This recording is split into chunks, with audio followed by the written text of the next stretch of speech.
así se roban la selección en Colombia, no hubo un escrutinio de toda la votación, hubo un escrutinio de una mínima parte de la votación, de hecho, y no hubo escrutinio de los votos del exterior. Y si el verdadero problema no fuera el resultado de las elecciones, sino la incapacidad de algunos para aceptar la derrota? Después de la victoria de Abelardo de la Espriella, Gustavo Bolívar lanzó unas declaraciones explosivas. Habló de un sistema electoral que le genera dudas, cuestionó el aumento de la participación y dejó en el aire una pregunta que ha incendiado las redes sociales. ¿Pasó algo extraño en estas elecciones? Pero hay otra pregunta que pocos se están haciendo.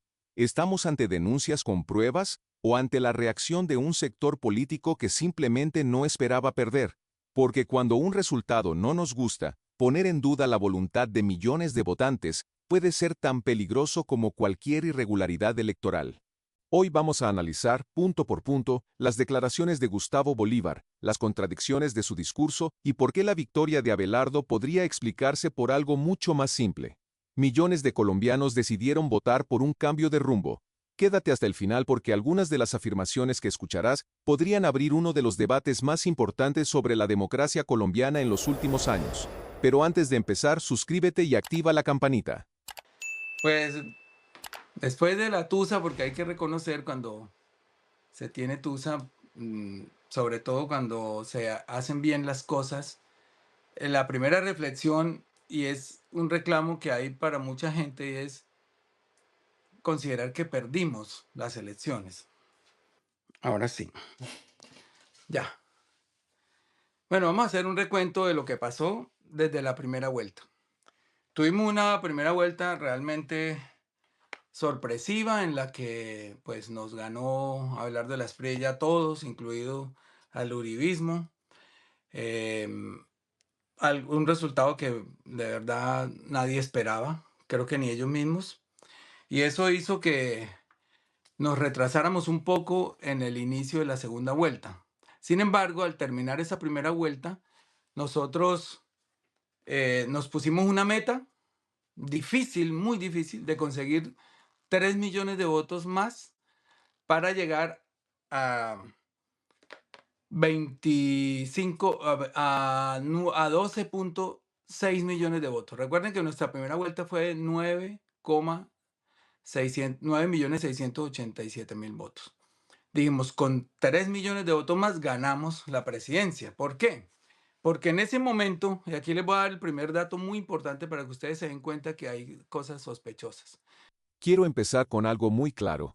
En una democracia cualquier ciudadano tiene derecho a hacer preguntas y pedir transparencia electoral. Pero una cosa es tener dudas y otra muy diferente es insinuar que hubo algo irregular sin presentar pruebas contundentes. Lo que estamos viendo aquí es un discurso que en buena medida nace de la derrota electoral. Porque cuando las encuestas se equivocan o un candidato crece de manera inesperada, eso no significa automáticamente que haya ocurrido un fraude. Abelardo sorprendió a todo el mundo, incluso a sus propios rivales, y eso lo acaba de reconocer el mismo Gustavo Bolívar. Tal vez el error fue subestimar el descontento de millones de colombianos que querían un cambio de rumbo político. Yo sé que todo el mundo quiere normalizar, que las cosas son así, que todo fue limpio, y la verdad, yo no puedo normalizar un sistema electoral tan imperfecto y del que tenemos dudas muchas personas. No, esto no es un discurso de mal perdedor, ya se aceptó que Abelardo de la Espriella es el presidente, ojalá le vaya bien, ojalá no cumpla sus promesas de venir a matar a todo el petrismo, porque como lo dije en las semanas anteriores, eso causaría una guerra civil en Colombia, porque la gente no se va a dejar destripar. Ojalá eso hayan sido solo amenazas de campaña, porque lamentable sería que un presidente con ese lenguaje, pues ya fue elegido, además por muchas personas, llevara a cabo esa campaña de exterminio contra un grupo muy numeroso, la mitad del país, que pensamos diferente a él y a quienes votaron por él. Pero entonces, volviendo al tema, resulta que nosotros dijimos con 3 millones de personas más, ganamos la elección porque, y aquí vienen los antecedentes, quiero que estén muy concentrados en esto, nosotros dijimos, vamos a sacar 25 millones de votos en la segunda vuelta. ¿Por qué? Porque en la primera vuelta se habían sacado 23.900. En 2000, ojo con este dato, en 2018, de una primera vuelta para segunda vuelta, solo creció el censo electoral en 34.000 votos. Ojo con este dato. Primera vuelta que ganó Petro, perdón, primera vuelta que ganó Duque en 2018, para segunda vuelta se em, obtuvieron 34.000 votos más, o sea, de primera para segunda vuelta. En segunda vuelta, que ganó Petro la primera, en la elección de 2022, de primera vuelta para segunda, el censo electoral creció 1.000.000 de votos, 1.034.000, algo así, 1.000.000 de votos.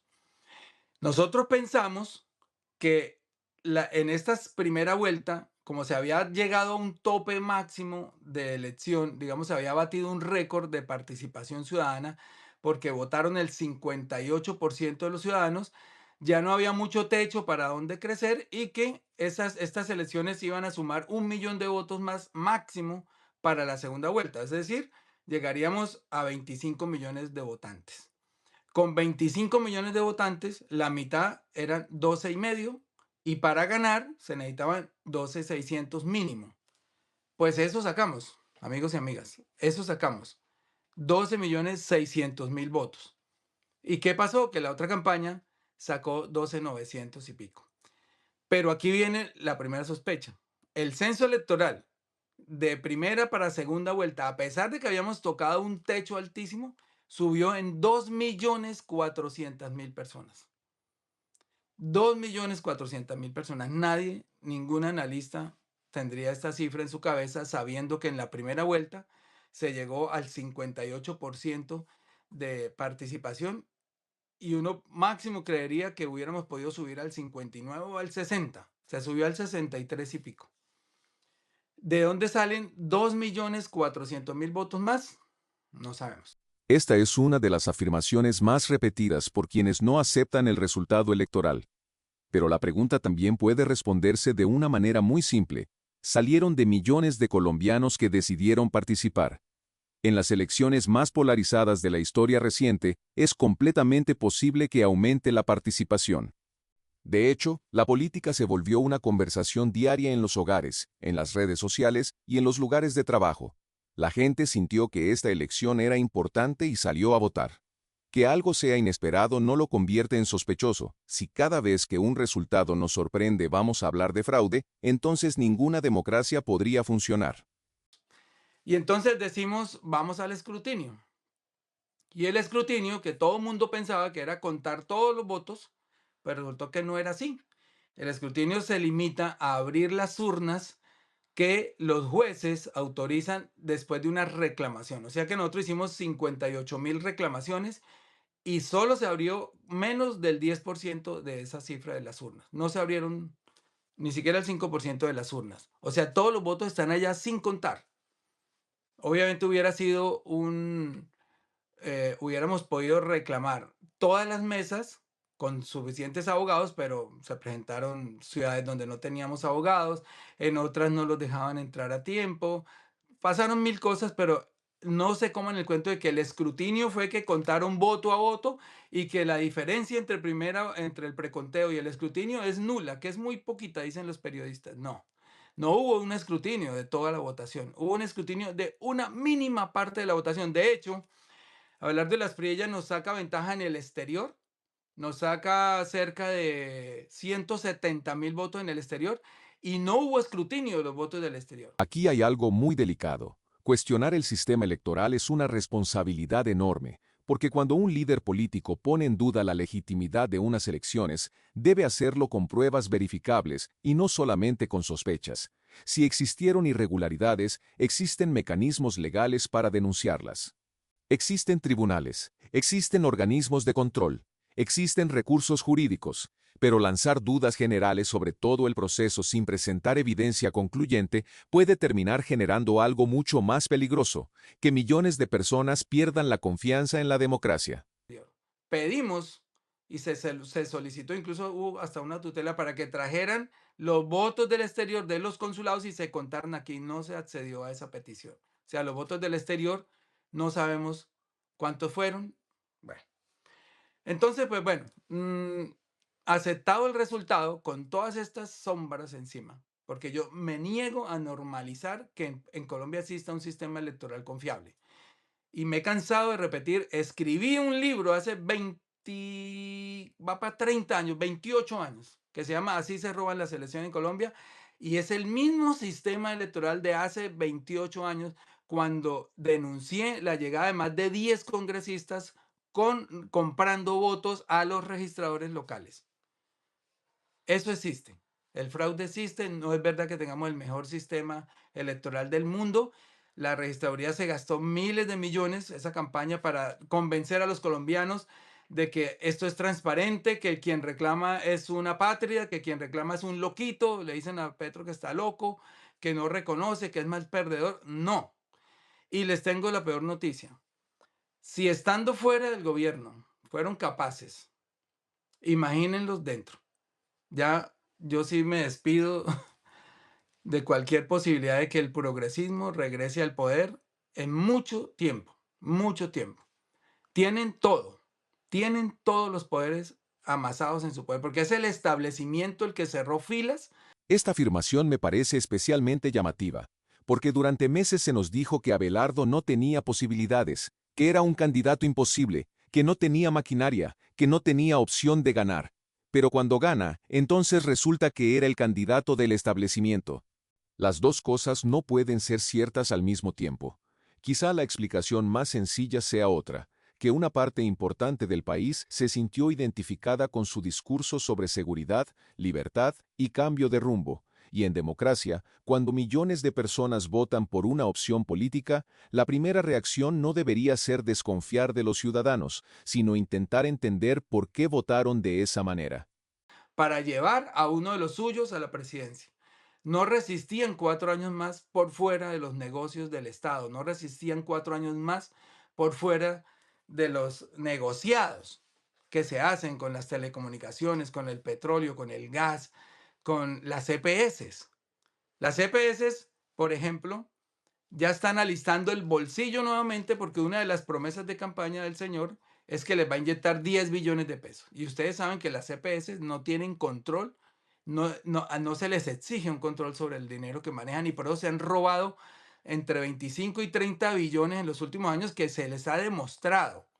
Desaparecieron las reservas técnicas, le deben a las IPS más de 25 billones de pesos. Las IPS son las clínicas y los hospitales públicos y privados, les deben más de 25 o 30 billones que el Estado ya les pagó a ellas y se robaron esa plata o la invirtieron comprando clínicas, haciendo una cantidad de cosas que ustedes ya saben. Hay suficientes denuncias, hay personas que operaron 7 veces de la misma cosa, han operado muertos, han creado cuentas paralelas, más de 25 millones de facturas falsas, se roban la plata y están felices porque ya llega quien les vuelve a llenar la barriga, obviamente, no sabe a cambio de qué, pero están felices las EPS, están felices el sector de hidrocarburos, vuelve el fracking, fracking a la lata, donde dé, decían en campaña.